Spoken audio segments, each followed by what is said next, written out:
Con la intención de dar un contexto a estas reflexiones acerca de la creación artística inspirada o en relación con la mecánica cuántica, desearía compartir una consideración de carácter general acerca de la evolución reciente de la naturaleza del arte y también, por extensión, del caso en que algunas teorías y logros científicos llegan, en determinadas circunstancias, a bloquear el asentamiento y la difusión de planteamientos más modernos y probablemente más satisfactorios. Pienso, por ejemplo, en la polémica que acerca de la edad de la Tierra enfrentó a los seguidores de Lord Kelvin con los de Charles Darwin, y en la que medió Thomas Henry Huxley.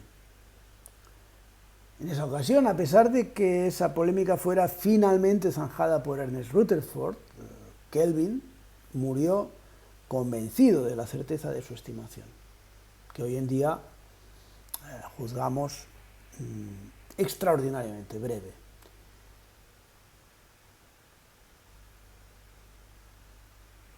Al orientar la mirada hacia las obras artísticas del pasado, tenemos, por regla general, la impresión de que las entendemos, ¿no?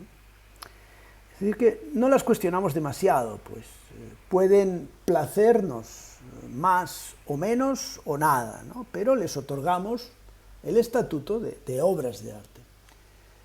Si por el contrario tratamos de desentrañar el sentido de las más innovadoras, puede que terminemos admitiendo que nos identificamos mucho menos con la mayoría de ellas, ¿no? Incluso, en ocasiones, llegamos a cuestionar si son realmente obras de arte. Claro, de hecho, ni en ningún caso ni en el otro entendemos gran cosa. El arte, a partir de la modernidad y a lo largo de la contemporaneidad, fue dejando de ser casi únicamente una expresión destinada al entendimiento y a la difusión de ciertas cuestiones consideradas verdades por el poder, para adquirir una nueva caracterización como vehículo de la manifestación de la libertad del acto creativo y del propio artista.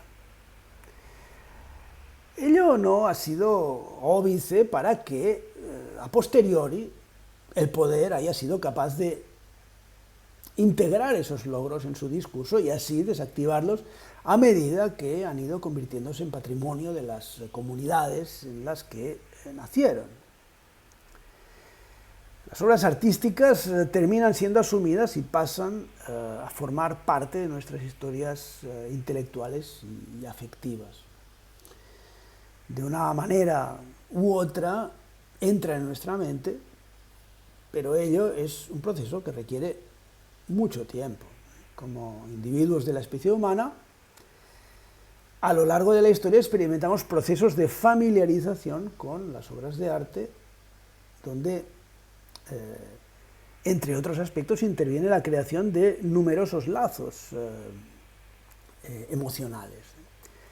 Y al final terminamos hallando la belleza no solo en el arte, sino en todas aquellas cuestiones que en un tiempo nos podían haber resultado arcanas o desconocidas. Una expresión matemática puede resultarnos carente de sentido hasta que llegamos a hacernos conscientes de la verdad que pueda entrañar. Y en ese momento quedan todas las barreras estéticas abiertas, de manera que podemos llegar hasta considerarla bella. Mayoritariamente, de todas maneras, tendemos a identificarnos con formas artísticas más tradicionales, tanto si son de otras épocas, como si, a pesar de su contemporaneidad, conservan aspectos formales propios del pasado.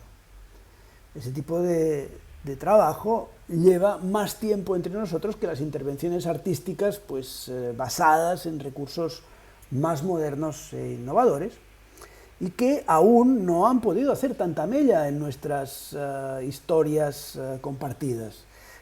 De resultas de todo ello, el grado de identificación con las obras más modernas es sensiblemente menor. Probablemente algunas de esas obras, las modernas, quiero decir, lleguen en el futuro a ser asumidas por una masa crítica de población comparable a la que hoy en día se identifica con los logros artísticos de otras épocas.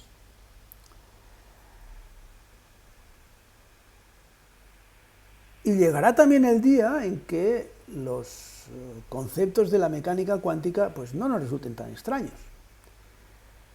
Puede que la manifestación de las rarezas insolubles que plantean apunte a que el camino a la realidad consista en la asunción de la perplejidad como parte de ella. Pese a su eficacia, muchos detalles de la mecánica cuántica nos resultan exóticos, incomprensibles, incluso molestos. Por ahora, creemos haber llegado a comprender la mecánica clásica, aunque podría solo ser que nos hemos familiarizado suficiente con ella, ¿no? Si hemos invertido miles de años en asumirla, pues conviene tener en cuenta que solo llevamos algo más de 100 en contacto con la cuántica. Y en este sentido, por su carácter contraintuitivo, la mecánica cuántica presenta un llamativo punto de contacto con el arte contemporáneo, del que, con frecuencia, y a veces con cierto tono de reprobación, se hace notar un alejamiento del sentir y la comprensión de la mayoría. Una diferencia importante entre el arte y la mecánica cuántica y la ciencia en general reside en que el arte, que no tiene ni pretende el extraordinario poder de predicción de las disciplinas científicas, es una puerta de acceso no religiosa de la mente a lo inefable, a todo aquello que, en palabras de Wittgenstein, solo puede ser mostrado.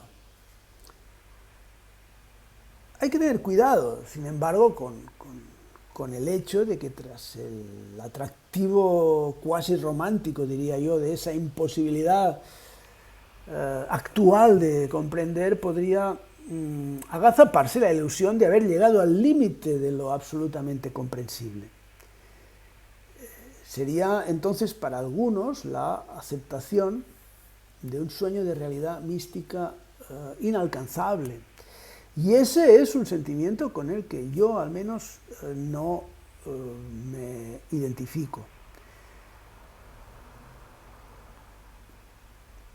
Por todo lo que hemos acabado de decir, creo que en la actualidad no podemos esperar del arte explicaciones o acercamientos a las teorías científicas que la propia ciencia no es capaz, no está en disposición de dar, ¿no?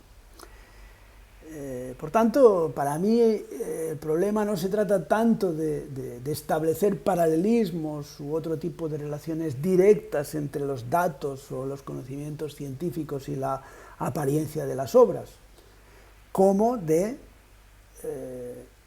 tender puentes de significado entre planteamientos científicos y artísticos.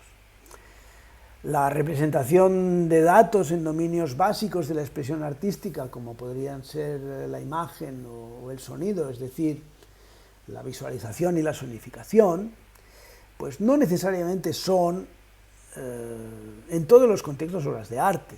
Se trata de técnicas que se emplean tanto en arte como en diseño y en otras, digamos, situaciones y contextos, ¿no? para que surja el arte, desde mi punto de vista, es necesario que se establezcan relaciones a niveles más profundos, como el de la poética. El arte no es posible sin poesía, no existe si no es portador de una poética. Y conviene además tener en consideración que la mecánica cuántica y el arte ya vienen relacionándose desde antiguo. La dualidad entre entidades de significación estética ha sido, pues, en fin, ampliamente trabajada en arte y de manera bastante comparable a la llamada interpretación de Copenhague de la mecánica cuántica. Estoy pensando en el concepto de obra abierta, que en su descripción presenta un mundo de posibilidades que adquieren una única apariencia en el momento de la interpretación o de la presentación de la obra, ¿no? ¿Dónde está en esa situación la obra de arte? ¿En la descripción detallada de todas sus posibilidades o en la objetualización de una de ellas en un determinado momento de la historia? Y claro, ¿no es este hecho análogo al famoso colapso de la función de onda tras la realización de una determinada medida? Claro, tan cierto es que existe una tradición artística que tiene en cuenta esa dualidad o esa multiplicidad, como que el empleo del azar y de los métodos estadísticos en la realización de obras de arte es un tópico, ampliamente explorado desde mediados del siglo pasado como mínimo, pero también desde principios, porque Duchamp ya lo hizo. Las primeras tendencias estéticas que lo emplearon ya asumían esa indeterminación porque consideraban todas las opciones posibles como equivalentes desde un punto de vista determinado por su validez estética, ¿no? John Cage decía emplear generadores de azar con la pretensión de alcanzar objetividad en la composición musical. Según él, era el azar y no él quien decidía la secuencia o superposición de acontecimientos, de manera que los eventos sonoros no guardaban entre ellos ninguna relación previa al acto compositivo.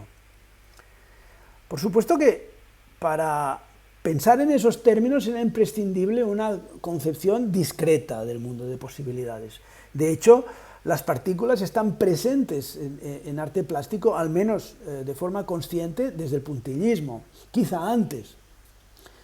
Y en música se acepta que la discretización del continuo sonoro proviene de la revolución daretziana, que dio comienzo a caballo de los siglos X y XI.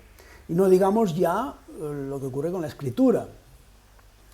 En diferentes épocas, las unidades formales constituidas a partir de partículas esenciales atraviesa el arte de una rama a la otra. O sea, el propio empleo de los dispositivos digitales en arte nos ha llevado a considerar mundos de creación integrados por partículas casi infinitamente pequeñas, las cuales han devenido también parte de la propia reflexión artística. La discretitud está en todas las herramientas de manipulación simbólica. Los símbolos en sí son discretos y las formas de manipulación, hoy similares en todas las disciplinas artísticas que emplean ordenadores, de manera que, gracias a ello, se ha hecho muy fácil pensar unas artes desde la perspectiva de la experiencia adquirida en las otras.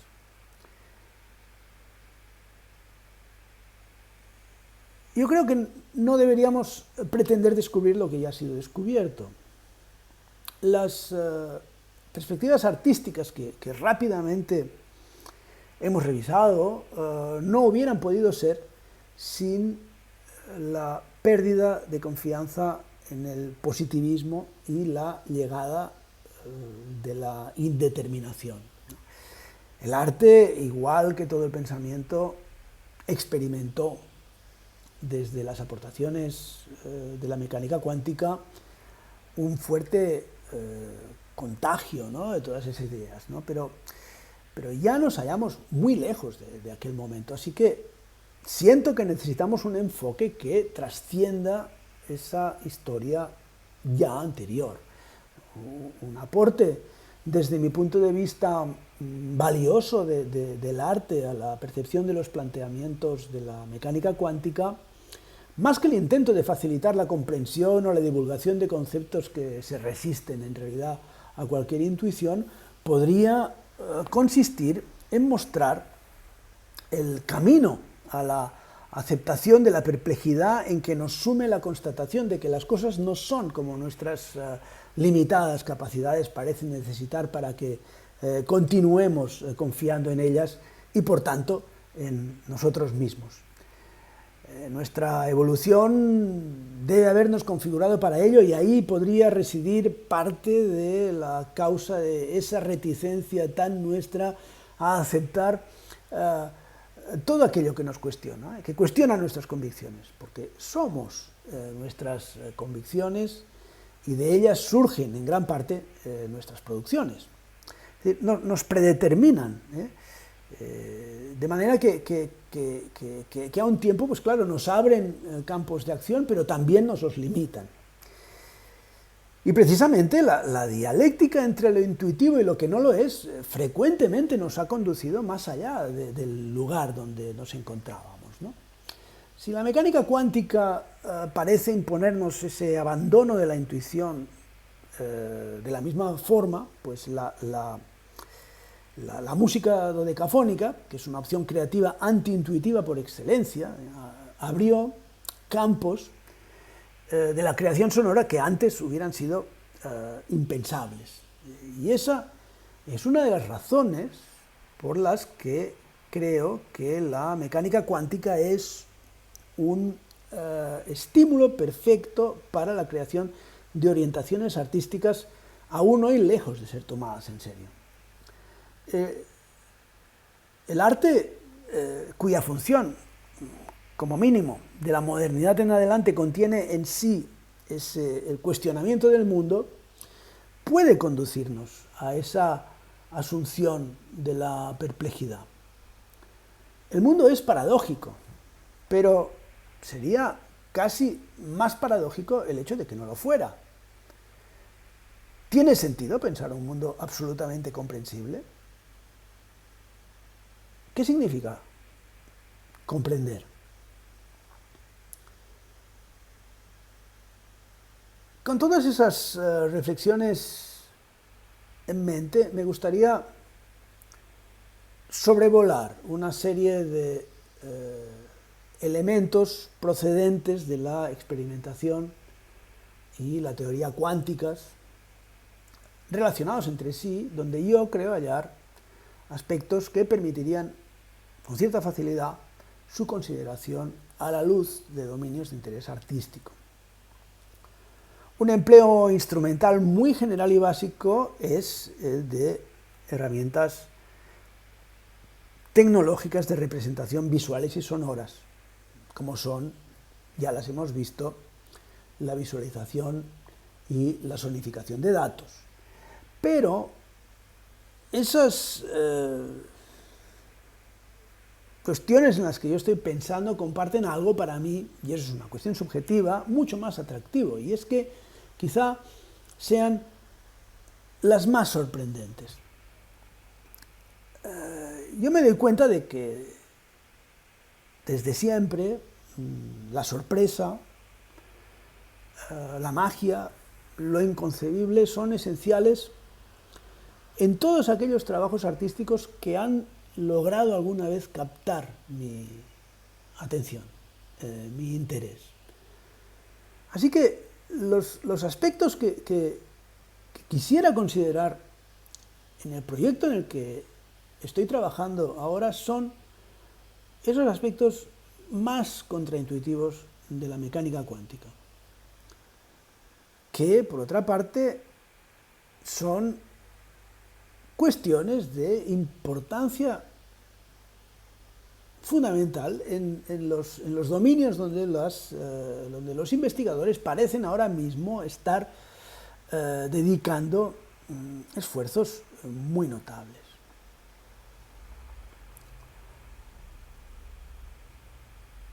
Tenemos aparentemente muy claras las ideas del antes y del después. Sin embargo, es difícil un consenso acerca de lo que para nosotros son los conceptos de ahora y de simultaneidad. Las informaciones llegan a su receptor humano siempre después de que se produzcan.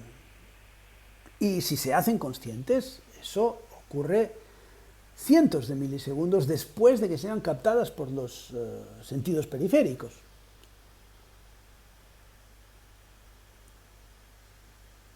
Por ejemplo, en un espacio grande, que no podemos abarcar completamente en el campo de visión, es posible presentar eventos simultáneos de manera que no puedan ser percibidos al mismo tiempo. Y también, como ejemplo, me parece interesante llamar la atención acerca de la constatación de que cuando dos eventos audiovisuales parecen a la vista ocurrir al mismo tiempo, el oído no está completamente de acuerdo. Por lo que parece entonces que el oído es más sensible al paso del tiempo que el sentido de la vista. Estamos acostumbrados a pensar que las cosas ocurren cuando nos hacemos conscientes de ellas, pero eso es solo una sensación, porque la imaginería cerebral nos descubre que en ocasiones la volición tiene lugar después de que se haya producido la acción, como si el deseo no fuera más que una racionalización, o sea, una explicación interesada a posteriori de lo ocurrido. O sea, no tenemos explicación tampoco para ese fenómeno. Nos resulta casi además inadmisible, quizá porque su aceptación cuestiona profundamente la suposición de la existencia del libre albedrío, que es una de las bases que sustenta nuestra vida social. El tiempo es una vivencia relacionada con las emociones más profundas. Llega y se va con la vida. Lo experimentamos como algo real, pero ¿lo es? ¿Dónde está el tiempo en la ecuación de Wheeler-DeWitt que describe la función de onda del universo? La tenemos ahí en la parte de arriba. H con el sombrerito, el circunflejo de X, digamos, es lo que se denomina la restricción hamiltoniana en relatividad general cuántica, y psi es la función de onda del universo. Claro, existe una restricción independiente para cada punto del espacio, pero psi aquí ya no es una función de onda espacial en un espacio tridimensional, es lo que se denomina un funcional, es decir, una función de funciones de las configuraciones de campo de todo el espacio-tiempo. Así que el hamiltoniano, en este caso, no determina la evolución del sistema, y esa propiedad, esa ausencia de determinación de la evolución del sistema, se denomina ausencia de tiempo. Esta ecuación proviene de la ecuación de Schrödinger, donde H es esa constante de Planck, mu es la masa de la partícula, V es su energía potencial, delta al cuadrado es un operador laplaciano, e I es, como en casi todas las veces que aparece, la raíz cuadrada de -1. Entonces aquí H con el sombrerito es el operador llamado hamiltoniano, que caracteriza la energía total de una función de onda dada y tiene diferentes formas según la situación.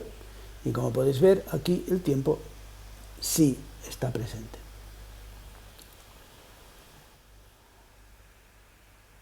No hay consenso, de todas maneras, acerca de si el transcurrir del tiempo es algo universal o si es local.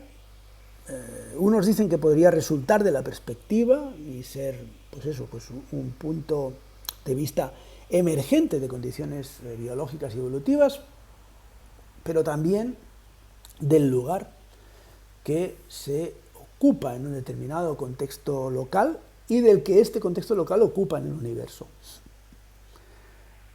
Esas posiciones insisten en que quizá en otros lugares del universo el tiempo fluya en un sentido distinto del que se observa en la Tierra. Dicen que la cronología y la continuidad podrían no ser más que una historia que nos contamos a nosotros mismos para dar sentido a la existencia. Nuevamente, una racionalización. Otros nos cuentan que la percepción del tiempo, que solo tendría lugar en el interior del universo y no fuera, podría estar relacionada con un fenómeno del que hablaremos más adelante, que es el entrelazamiento cuántico, el cual, por lo visto, ha sido ya empleado para relacionar partículas que se hallan en tiempos distintos, o sea, dicho con mayor propiedad, en franjas temporales distintas. En cualquier caso, al descender al nivel cuántico, que es el dominio de las partículas, las duraciones devienen extraordinariamente cortas y podría ser que indivisibles.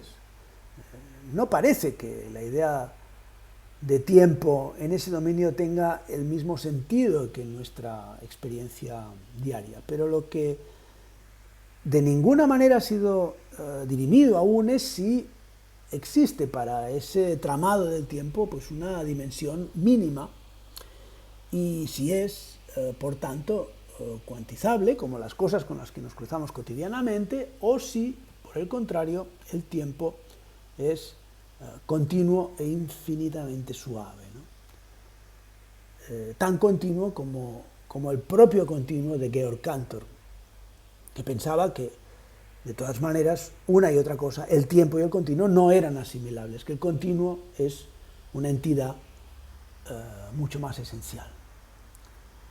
Si el tiempo fuera cuantizable y no transcurriera a intervalos más pequeños que el tiempo de Planck,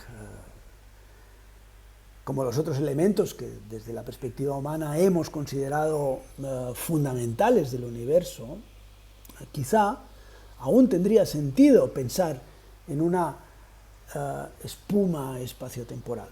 El concepto de rizoma, introducido inicialmente por Deleuze-Guattari, se ha visto recientemente expandido por desarrollos que lo plantean en términos de esponja, ¿no?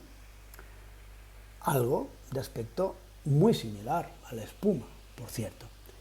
Y tal vez esas ideas de la filosofía podrían ayudarnos a pensar el tiempo desde una perspectiva artística relacionada con la mecánica cuántica y contribuir en dar nuevo sentido a las ideas que tenemos de memoria, de identidad y, en último término, en la aceptación de una realidad histórica no lineal mucho más compleja de lo que estamos dispuestos a aceptar. Como antes argumentaba, en arte estamos acostumbrados a la aleatoriedad, al azar, a la incertidumbre. Llevamos ya casi un siglo tratando con todo eso, ¿no? O sea, sin embargo, creo yo, a causa de la persistencia de la interpretación laplaciana, sin haber siquiera llegado a considerar la naturaleza del azar en mecánica cuántica, ¿no? Por medio de procedimientos pseudoaleatorios hemos obtenido imágenes muy satisfactorias de aproximaciones a objetos fractales de todo tipo, ¿no? Entre ellos el movimiento browniano, que nos ha permitido modelizar los trayectos de ciertos insectos, así como la apariencia de paisajes naturales, el comportamiento del tránsito, de la bolsa, curvas con memoria y otras imágenes abstractas que los humanos consideramos de gran belleza. Existen ya muchas obras de arte que explotan bien esos recursos. No vale la pena volver sobre ellas, a menos que seamos capaces de comprender qué puede aportar a nuestras creaciones un azar completamente arbitrario, un azar que supuestamente no depende de la existencia de razones desconocidas u ocultas, como sería el caso del azar que describía Laplace y que, como digo, pobremente simulamos en nuestros ordenadores. El vacío absoluto, inmutable, al que nos tiene acostumbrados la mecánica clásica, aparece ahora en virtud de la teoría cuántica de campos, lleno de partículas, cuya existencia permite la creación y la destrucción de una cierta cantidad de energía a lo largo de un cierto tiempo. Resulta que el producto de ambas cantidades adopta aleatoriamente un valor cualquiera con la condición de que no supere precisamente la constante de Planck. Aunque el producto de la energía con el tiempo no tiene nada que ver con el movimiento browniano, resulta que la representación de sus valores es indistinguible de los datos de la trayectoria de una partícula de polen bombardeada por moléculas de agua, que eso es precisamente el movimiento browniano, ¿no? Resulta que el comportamiento del producto de la energía con el tiempo en las fluctuaciones cuánticas del vacío presenta una discontinuidad y una aleatoriedad compatibles con las de un objeto fractal. Y de hecho, su dimensión fractal dividida por su dimensión topológica resulta tomar el mismo valor que el movimiento browniano, que es 2. Yo creo que debemos preguntarnos si somos capaces de construir un mundo de presentación que vaya más allá de las ya clásicas imágenes de aproximación a los objetos fractales, ¿no? Al movimiento browniano y derivados, como ruidos coloreados, etcétera, que llevamos ya décadas utilizando. Quizá se trate de considerar el azar en acto y no en potencia, como ya hizo Arquímedes con el infinito.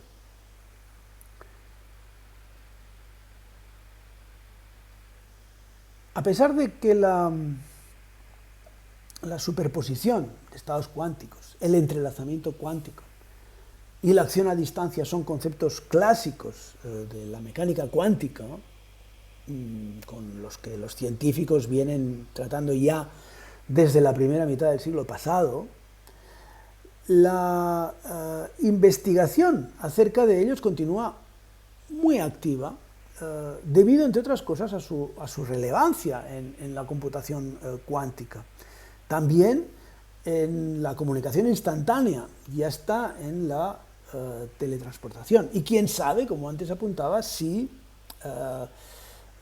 tendrán alguna utilidad en el envío de señales al pasado.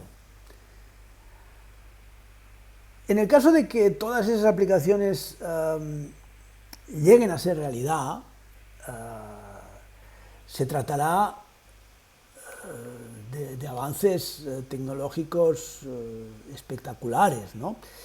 Pero de momento, por más que nadie la entienda, a la mecánica cuántica le debemos, las cámaras digitales, los láseres, los ordenadores. Por supuesto que no habría con ellas ni semiconductores, ni transistores, ni pantallas táctiles, ni relojes atómicos, ni resonancia magnética de spin, ni microscopios de túnel de electrones, nada de todo eso existiría, ¿eh? Y tampoco habría Wi-Fi, ni Bluetooth, ni LEDs, ni sensores de luz, ni giroscopios, ni acelerómetros, ni estaríamos ahora hablando de las computadoras cuánticas, ni de si tiene sentido pensar el arte con ellas.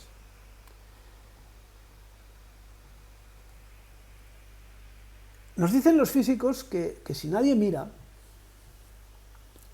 si no se lleva a cabo, mejor dicho, una medición sobre ellos, un electrón, y de hecho cualquier partícula aislada, puede pasar por 2, 3 o más rendijas.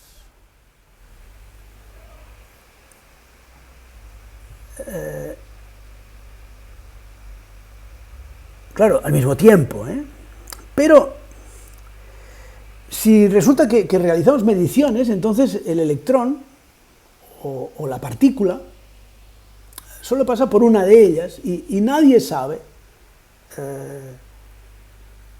a ciencia cierta por cuál será ni por qué pasa por donde tiene que pasar, ¿no?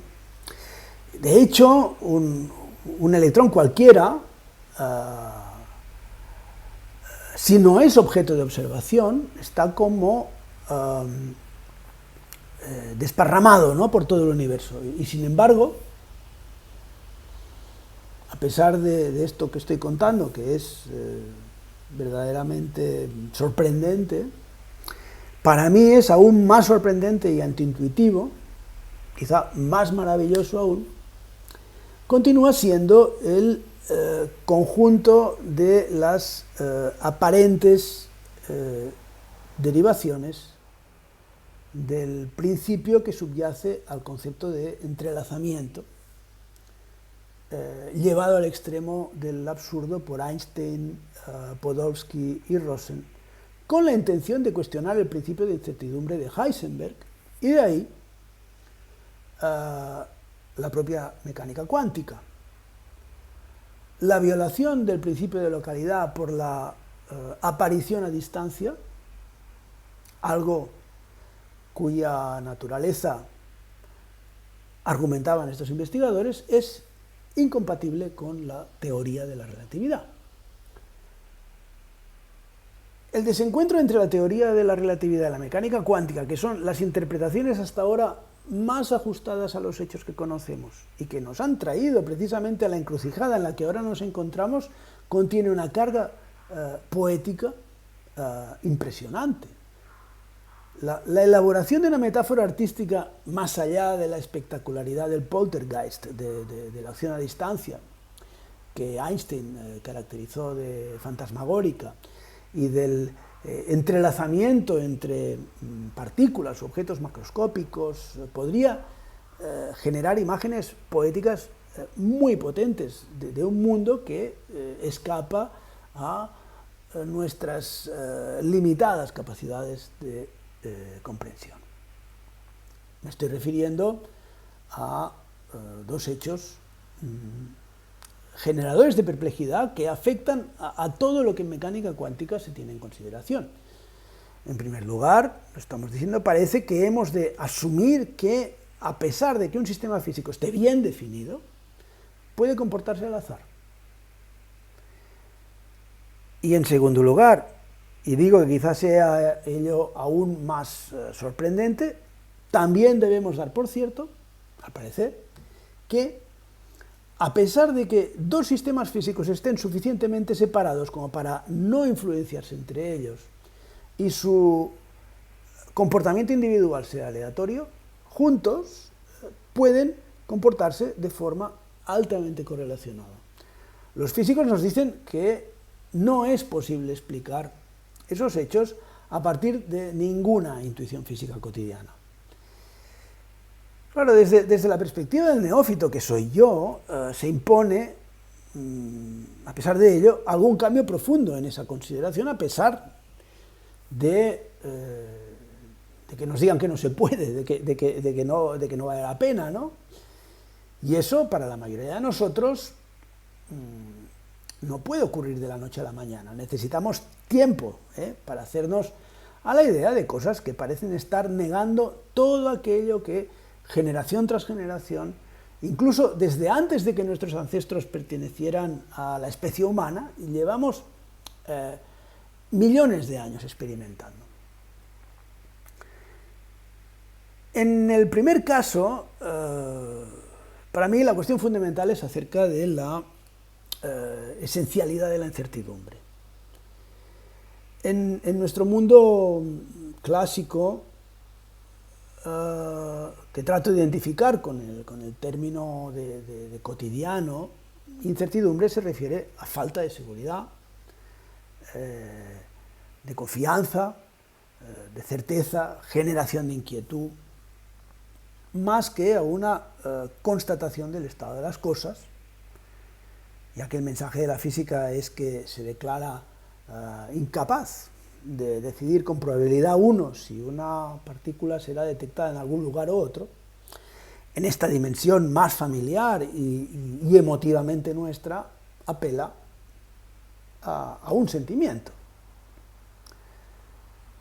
Por el momento, la investigación cuántica parece indicarnos que la incertidumbre debe ser una característica esencial del universo, y hay plena conciencia de esa esencialidad desde Heisenberg. Aunque en la Tierra, en la realidad macroscópica nuestra, de cada día, ¿no? esa incertidumbre no pueda ser de la misma naturaleza que la del mundo cuántico, en la Tierra, digo, estamos continuamente sometidos a catástrofes que nos arrancan de cuajo de la seguridad de nuestras predicciones. Y no solo eso, sino que durante un tiempo llegan a paralizarnos hasta el punto de no estar en condiciones de recoger datos suficientemente válidos como para realizar algún tipo de predicción. No es fácil detectar un orden concluyente en la complejidad de los cambios catastróficos que nos aceptan. Desde hace mucho las leyes exactas han venido siendo sustituidas por regularidades estadísticas, y de hecho el azar y la necesidad son los motores de la diversidad de la naturaleza, según Monod y Demócrito. Hay ruido en todas partes, a cualquier temperatura por encima de cero absoluto, los átomos se agitan con energía térmica. Es decir, hay un zumbido de fondo que impregna toda la materia y que crece con la temperatura. La proximidad de los puntos de bifurcación constituye el dominio de acción de las fluctuaciones, donde el más mínimo cambio inclina la balanza en una dirección u otra y determina, pues, el futuro de los sistemas, ¿no? Pero la significación de la probabilidad dista mucho de ser comprendida por la mayoría de nosotros. El caso de la pandemia de la COVID-19 es especialmente paradigmático. Una cosa tan pequeña como un virus, que es un poco mayor que el resto de su familia, pues su ARN posee 32 kilonucleótidos, y cuyo virión completo pues no alcanza los 200 nanómetros, ha puesto en jaque la salud y la economía de la especie humana entera. Probablemente también muchos de sus mecanismos de seguridad. Es decir, parece que en este siglo los cambios a gran escala van a continuar imponiéndose desde lo más pequeño, ¿no?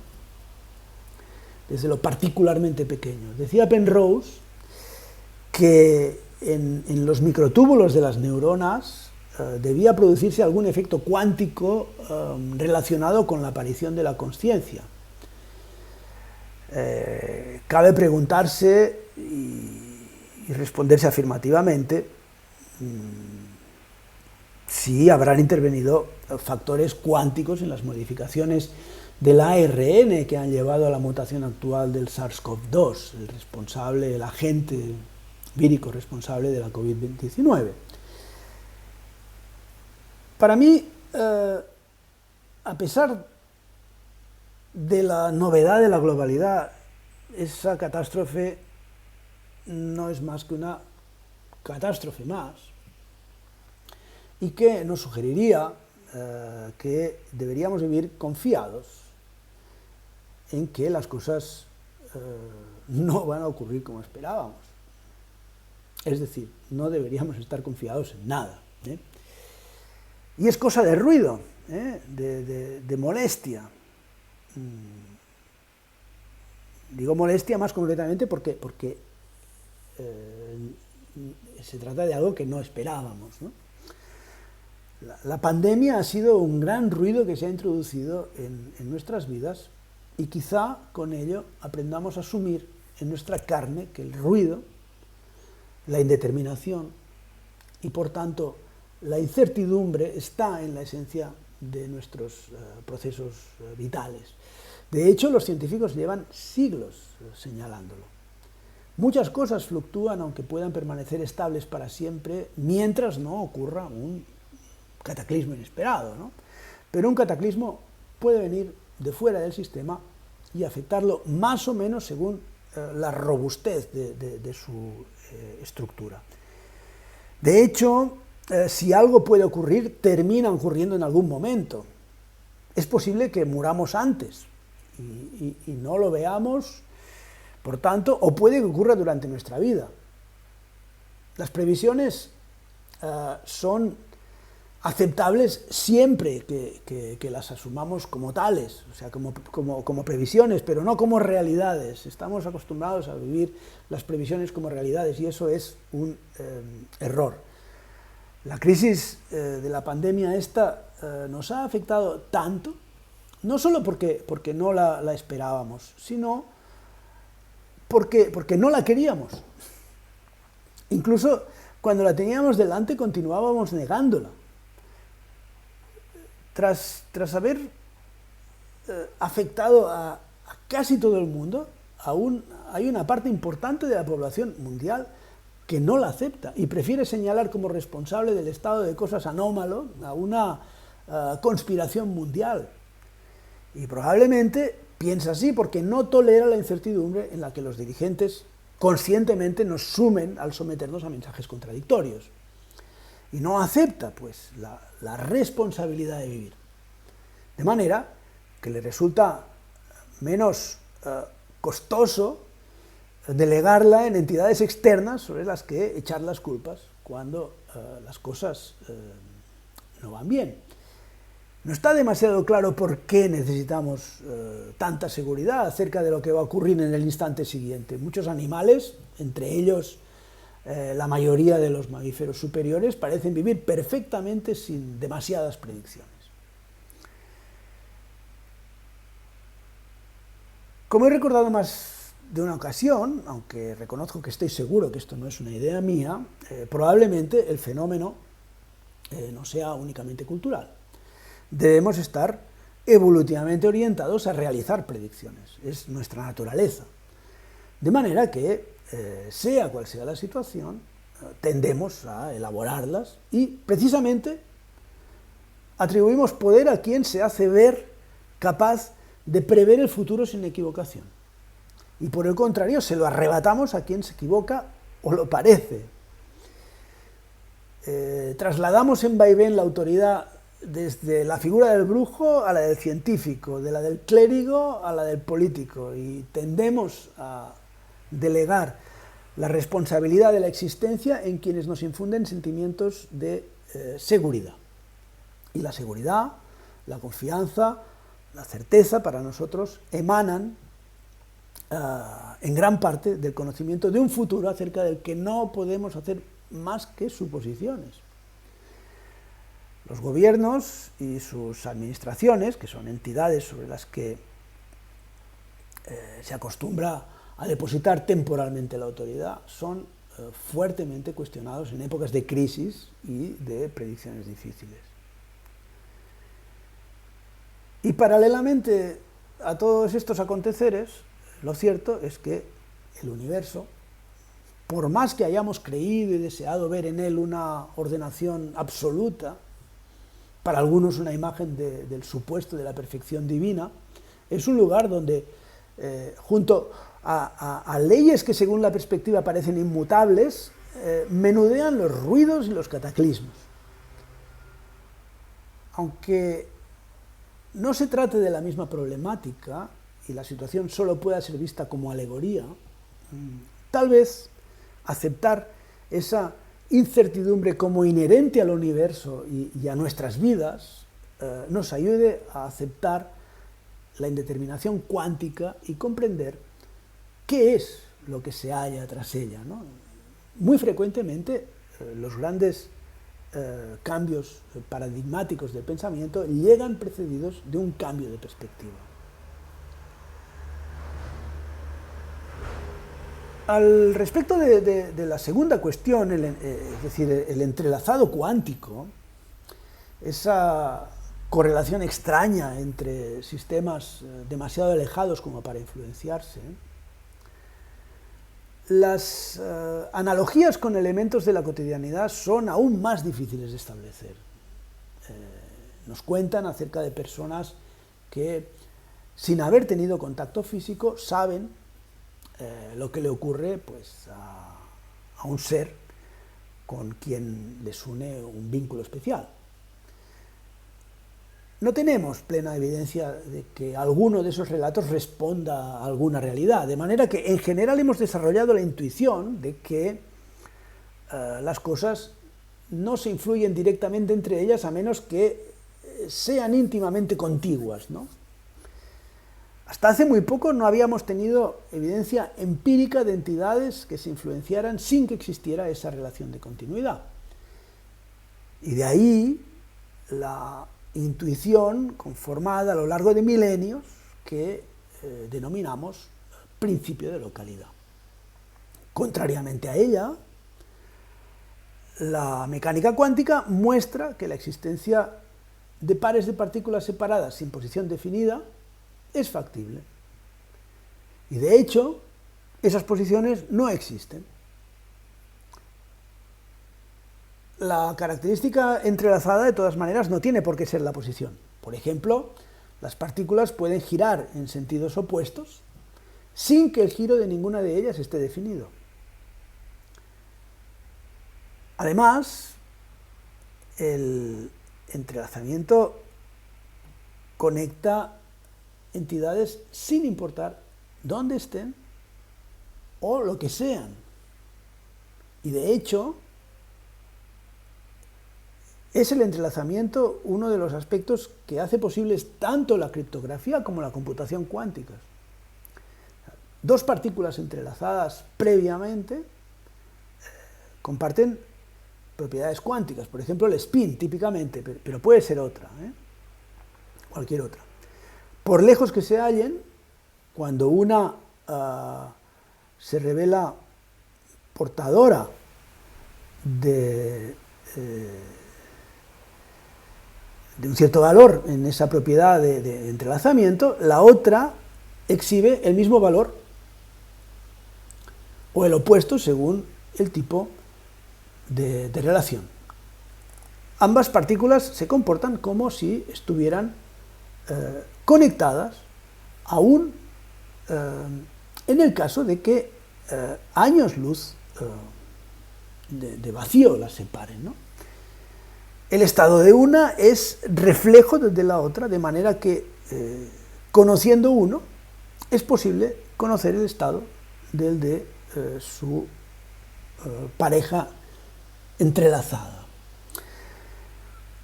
La información que de una se nos da al medir el estado de la otra es aleatoria, de manera que una pareja aislada de partículas entrelazadas nos sirve para transmitir información. Sin embargo, al entrelazar una tercera partícula con uno de los integrantes de una pareja anteriormente entrelazada,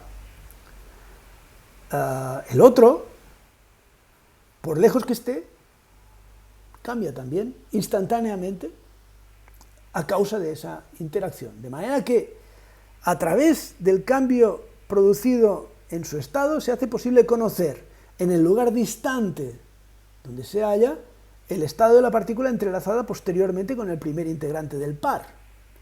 Es decir, aquí las partículas que yo llamo inicialmente entrelazadas actúan como terminales de transmisión de la identidad cuántica de la partícula entrelazada en segunda instancia, es decir, la sobrevenida.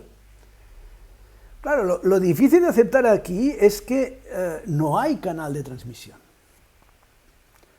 Al menos desconocemos su existencia.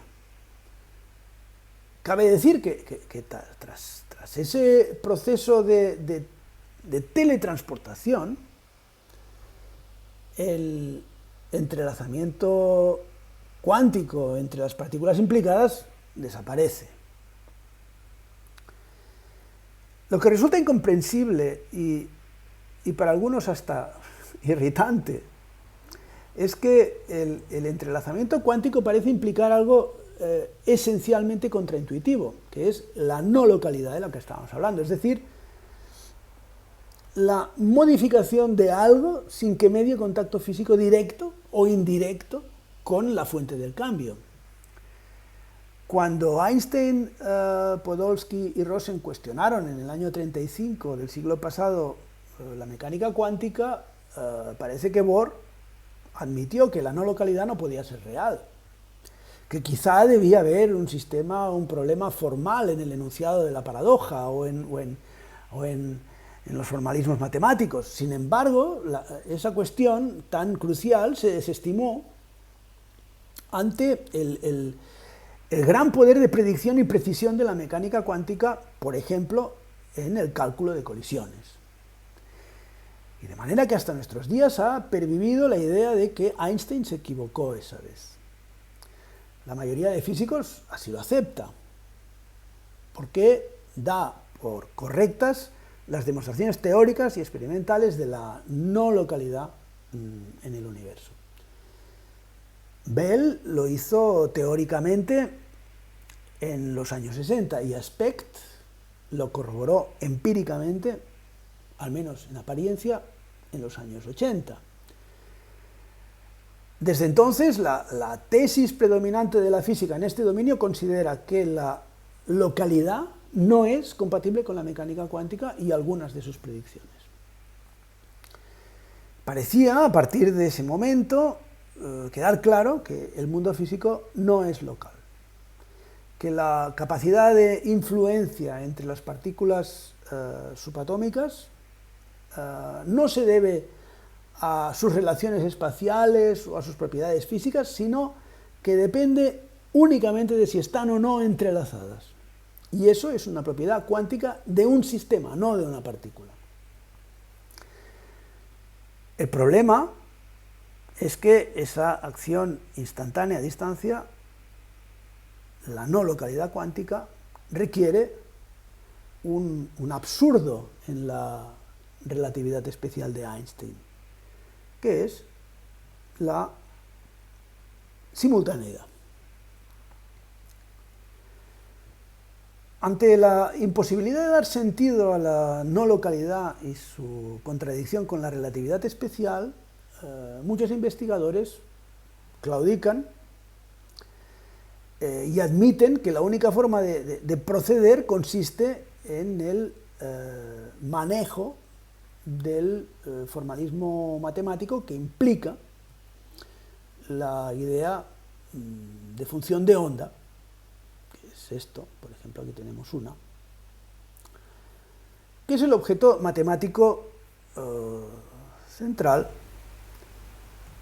de la mecánica cuántica. Como todo está hecho de partículas elementales, las funciones de onda lo describen todo. Existe una función de onda para los electrones, para los átomos, para los fotones, pero también para los animales, las personas, claro, como no, las latas de refresco, etc., ¿no? todo el universo tiene una función de onda y un comportamiento cuántico. Sin embargo, en la cotidianidad humana la mayor parte de los efectos cuánticos no es observable. Además, tampoco está claro qué es lo que con exactitud una función de onda representa. Si se trata de un objeto físico, de una propiedad característica de la entidad con la que se asocia, si determina su movimiento o la relación entre puntos del espacio, si contiene únicamente cierta información acerca de la entidad. Hay interpretaciones variadas para todos los gustos. Un detalle importante, y que quizá termine siendo esclarecedor y determinante, es que la representación matemática de la función de onda solo es posible en un espacio de muchas dimensiones. De manera que, de tratarse de algo real, habría que asumir que las cosas ocurren en un espacio multidimensional común que, por alguna razón, nosotros, humanos y animales, solo podemos aprehender a través de una ilusión de tridimensionalidad. Quizá emergente de las propiedades de ese espacio, quizá de la relación particular de nuestros sistemas nerviosos con él. Y vista la cuestión así, la no localidad cuántica podría no ser otra cosa que síntoma de la existencia de un nivel más profundo de las cosas. Será por esa dificultad en el establecimiento de paralelismos en la vida cotidiana y en el arte que el fenómeno del entrelazamiento resulta aún más sorprendente que la superposición. Su estudio podría terminar arrojando alguna luz sobre la naturaleza de la esencialidad de la indeterminación, o quizá desmontándola para siempre. Por el contrario, parece que todo apunta hacia la constatación definitiva de la existencia de una indeterminación completamente arbitraria a nivel cuántico, pero quedan aún lagunas que, de no llenarse. La mecánica cuántica habría de ceder el paso a una teoría del mundo más completa y profunda. Algunos físicos, Rosenfelder, Palmer y otros, defienden este punto de vista con mucha pasión. O sea, según su perspectiva, la mecánica cuántica no puede explicar cómo funciona la naturaleza en el nivel más fundamental, y consideran imprescindible ir más allá. Plantean el hecho de que todas las interpretaciones de la mecánica cuántica presentan contradicciones internas y aducen que solo podrían ser resueltas con una teoría mejor. Argumentan que los físicos y los filósofos identificados con las corrientes de pensamiento predominantes han dado precipitadamente por sentado que no es la mecánica cuántica la que tiene deficiencias, sino que es nuestra comprensión de ella lo que las tiene. A causa de este escenario, según estos físicos disidentes, los esfuerzos por dar sentido a la mecánica cuántica han sido aplicados a la reinterpretación matemática de la teoría y no a la fundamentación teórica de formulaciones paradigmáticas distintas, como por ejemplo sería el superdeterminismo, muy exótico él, que se fundamenta en la idea de que no hay en el universo dos lugares realmente independientes. Según esa línea de pensamiento,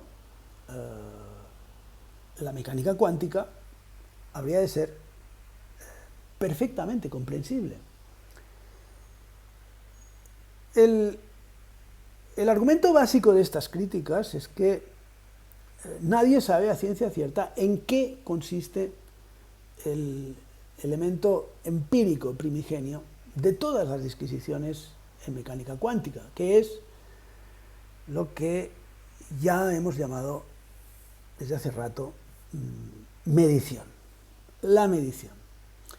Nadie parece saber por qué los efectos cuánticos desaparecen cuando se intenta medirlos. Este problema de medición ha molestado a los físicos desde que se empezó a construir el edificio teórico de la mecánica cuántica. Desde entonces han ido resolviéndose partes del rompecabezas, pero no hay por el momento una solución completa, ¿no? Desde la perspectiva tradicional solo queda la asunción de que en última instancia las cosas son como son y que no hay posibilidad de ir más allá. No parece que alguien hasta la fecha haya observado partículas en superposición. Su función de onda no nos permite predecir el resultado, solo su probabilidad. Cabría imaginar que debería ser posible llegar a calcular lo que ocurre en una medición, ¿no? Ya que el detector, cuya presencia es, al parecer, lo que colapsa la función de onda, también está hecho de partículas elementales, ¿no? Por desgracia, se sabe que tal cálculo no es posible en mecánica cuántica. Si la mecánica cuántica es lineal, el proceso de medición es no lineal y forma parte, pues, según esta visión, de una clase de teorías pues, más complejas que la mecánica cuántica, donde quizá la teoría del caos podría llegar a arrojar alguna luz. En teoría cuántica, una de las interpretaciones de la función de onda más aceptadas es que no describe la partícula en sí, sino el conocimiento de un observador acerca del comportamiento de la partícula. Sin tener en cuenta que no está demasiado claro en qué consiste ese conocimiento, tal interpretación no haría desaparecer el problema del cálculo del proceso de medición, algo que, dada su no linealidad, se sabe imposible en mecánica cuántica. Y se produciría en ese punto, entonces, una inconsistencia matemática que no puede ser resuelta por ninguna interpretación de las formulaciones, sino solo a través de la reformulación. Y eso, según los investigadores que citábamos, tendría lugar, por ejemplo, si se concluyera, tras haber puesto de manifiesto que las contradicciones que se vienen produciendo desde el principio son sintomáticas de la existencia de dominios más profundos y desconocidos de la realidad, que la mecánica cuántica no es una teoría fundamental. Si así fuera, la razón por la que no podemos predecir los resultados de las mediciones cuánticas podría ser simplemente, como en el caso del Lazar laplaciano, la falta de información, la aleatoriedad cuántica. Entonces, no sería distinta de la aleatoriedad que consideramos al lanzar un dado o una moneda, y así la mecánica cuántica tendría una interpretación no aleatoria. Según esta perspectiva, los resultados de la medición deberían ser predecibles siempre que poseyéramos la información que nos falta, ¿no? La función de onda, entonces, pues no sería en sí misma una descripción de una sola partícula, sino una especie de promedio entre todos los detalles desconocidos de la partícula y su relación con el resto del universo. Y se explicaría entonces por qué la mecánica cuántica solo llega a hacer predicciones probabilísticas.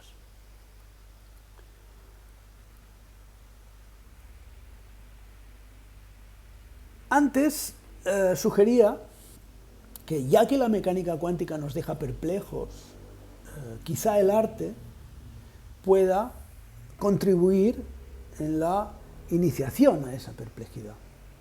Se trata de indagar en todo aquello que nos plantea preguntas irresolubles desde nuestras intuiciones más profundas.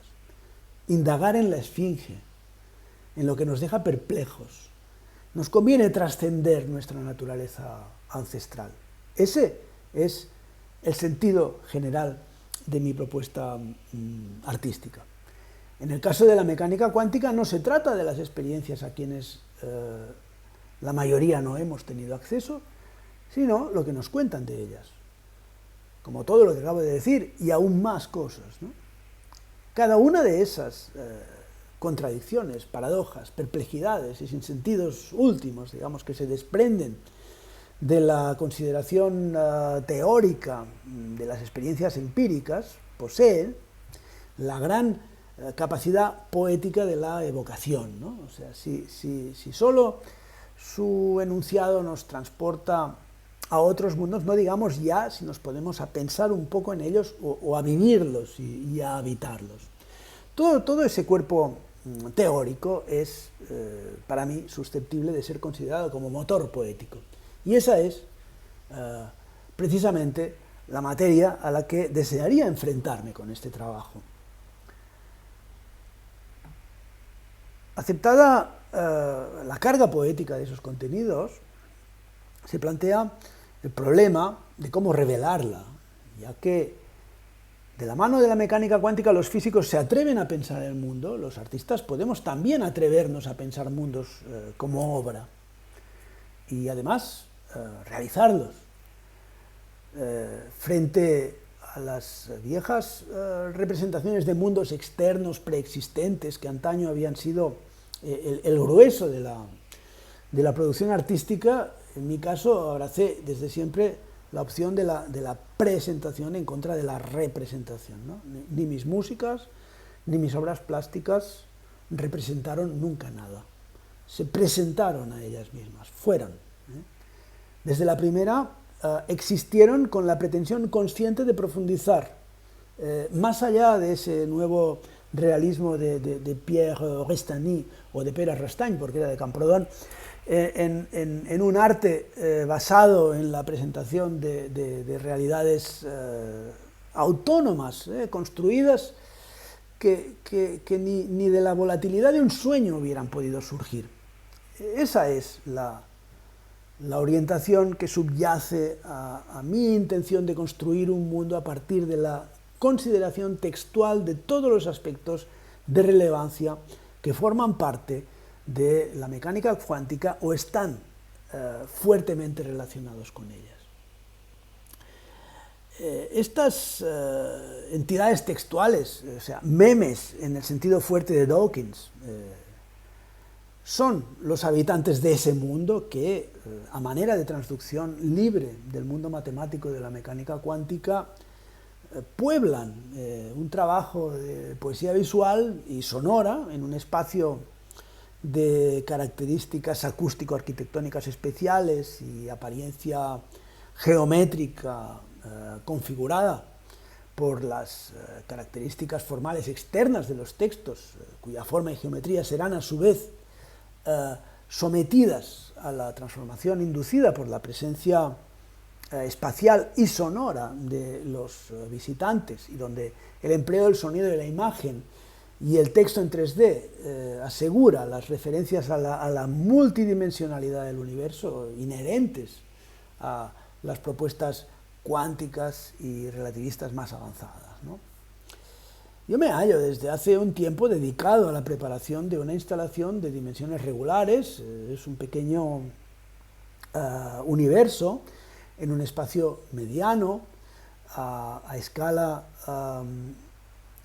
ligeramente superior a la de la cotidianidad humana, de entre 200 y 500 metros cuadrados, y una altura de 5 o 6 metros, cuyas paredes, techo y suelo sean continuamente atravesadas por textos cortos, frases continuamente cambiantes, dada su naturaleza granular, ¿no? Escritos hablados, susurrados, cantados, transformados y transpuestos visual y sonoramente desde la comprensión perfecta a la transformación intensa que impida su comprensión. Incluso impida, digo, la dilucidación de su filiación sonora. Esas imágenes de textos cortos son visuales y sonoras, construidas de acuerdo al principio de la granularidad, pero también las visuales se sintetizan por medio de partículas de luz y las sonoras por partículas de sonido, ¿no? O sea, que son técnicas, de todas maneras, bien conocidas en la actualidad. Las visuales resultan de la proyección sobre cada centímetro de cada una de las superficies hábiles del espacio, o también del tránsito de hologramas activos en zonas distinguidas, ¿no?, del espacio. Las sonoras proceden de la lectura en diferido de esas frases, de esos memes, ¿no?, pero también de la lectura en tiempo real por quien desee contribuir con ese contenido desde su teléfono móvil, surgiendo de puntos recónditos del espacio y viajando luego en virtud de tecnologías acústicas en 3D, que son ambisonics, etc., de una zona a otra del espacio. En conjunto, se trata de una maraña de tránsitos compuesta de textos, ideas, memes, en su apariencia visual o sonora, siempre en conflicto interno entre ellos, pero también con los visitantes, a quienes parecen perseguir o de quienes quizá huyen. Y esa es mi visión actual. O sea, sin embargo, cuando finalmente se haga realidad, será seguro otra cosa.